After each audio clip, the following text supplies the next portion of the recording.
관세청이 수출 기업들의 외환 거래를 집중 단속합니다. 관세청은 고환율 대응 전국 세관 외환조사 관계관 회의를 열고 외환 거래 집중 단속 계획을 발표했습니다.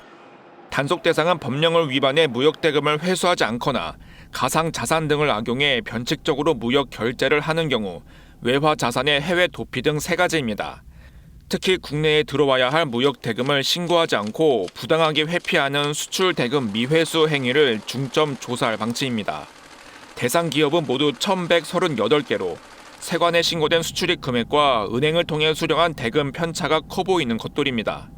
관세청이 집중 조사에 나선 건 이 대금 차이가 지난해 2,900억 달러, 427조 원에 달해 5년 중 가장 크기 때문입니다.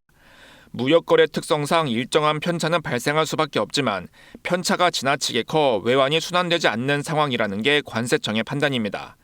지난해 위반 사례를 보면 한 업체는 해외 거래처에서 받은 대금을 국내로 회수하지 않고 해외 지사에 뒀다가 다른 거래처 채무 변제에 사용하고 신고하지 않아 과태료가 부과됐습니다.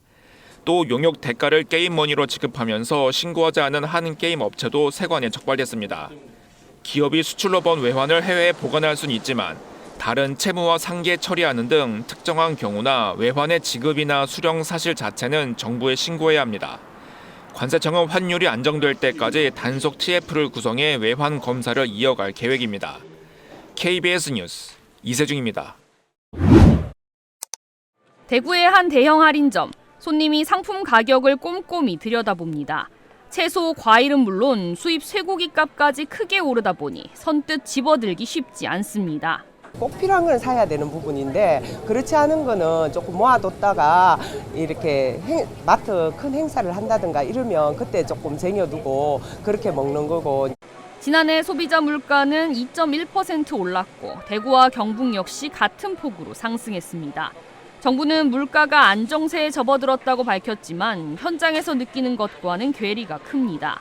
실제로 체감 물가를 나타내는 생활 물가 상승률은 5년째 소비자 물가 상승률을 웃돌았습니다. 소비자가 자주 사는 품목의 오름폭이 전체 상승률보다 큰 겁니다. 고환율도 물가를 자극하고 있습니다. 석유류 가격은 지난해 12월 6.1%, 수입 소고기는 8% 오르며 1년 4개월 만에 상승폭이 가장 컸습니다. 음식이라든지 이런 부분에 있어서는 이런 환율 상승이 계속 지속된다고 하면은 반영될 가능성도 있지만 그런 부분은 좀 더 시간을 갖고 지켜봐야 될 것 같습니다. 정부는 품목별 비축 물량을 방출하고 물가 안정 책임관을 지정할 방침이지만 효과는 미지수입니다. 어떤 특정 물품에 대한 그 할당관세 확대라든가 이런 이제 정책들을 좀 많이 써왔는데 전반적인 어떤 물가가 오르는 상황에서는 굉장히 좀 한계가 있지 않을까 싶습니다. 전문가들은 또 1,400원대 원달러 환율이 새로운 표준이 될 것으로 보고 이에 대한 중장기적인 대책이 필요하다고 강조했습니다. KBS 뉴스 오하영입니다. 2025년 대구와 경북 수출은 전년보다 각각 1.1%, 5.7% 줄 것으로 예상됩니다.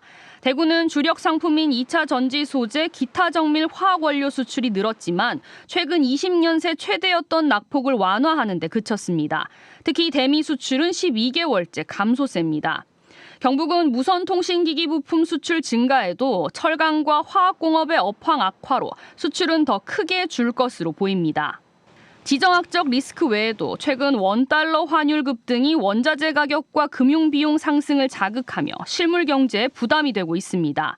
실제로 대구와 구미기업 대부분이 목표 영업이익을 달성하지 못했는데 원 부자재 가격 변동이 부담 요인이었다는 응답이 가장 많았고 인건비, 환율 등이 뒤를 이었습니다.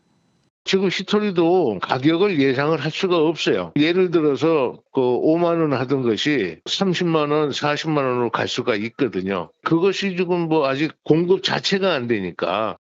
훨씬 더 규모가 있는 고객사 쪽에서 그런 원자재나 이런 비용들이 늘게 되면 저희한테 가격을 상쇄시키기 위해서 가격을 좀 깎자라든지 이런 요청이 들어오거든요. 내년에도 글로벌 보호무역 조치와 미국 관세 영향이 심화할 것으로 보이는 가운데 대구와 경북의 수출은 소폭 증가할 전망입니다. 대구는 2025년보다 1%는 88억 7천만 달러, 경북은 0.6% 늘어난 382억 5천만 달러가 예상되지만 2025년 감소폭을 일부 회복하는 데 그칠 것으로 보입니다. 전문가들은 정부와 지자체가 원자재 가격과 물류비 부담을 덜어주는 금융정책을 확대해야 한다고 강조합니다.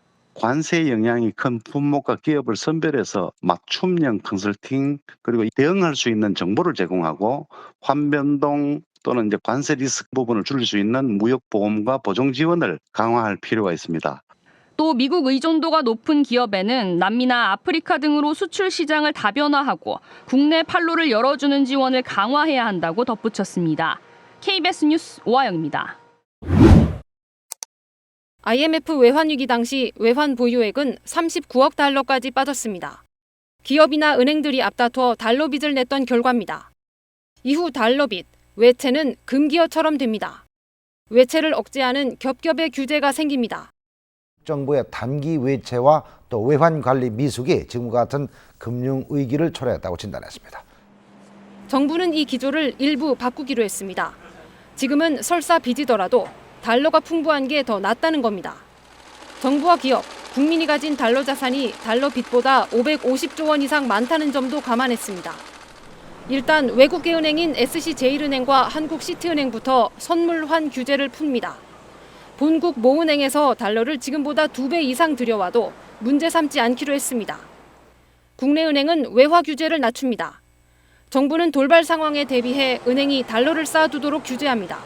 일종의 달러 비상금으로 비율을 매일 점검하는데 내년 6월 말까지 안 하기로 했습니다.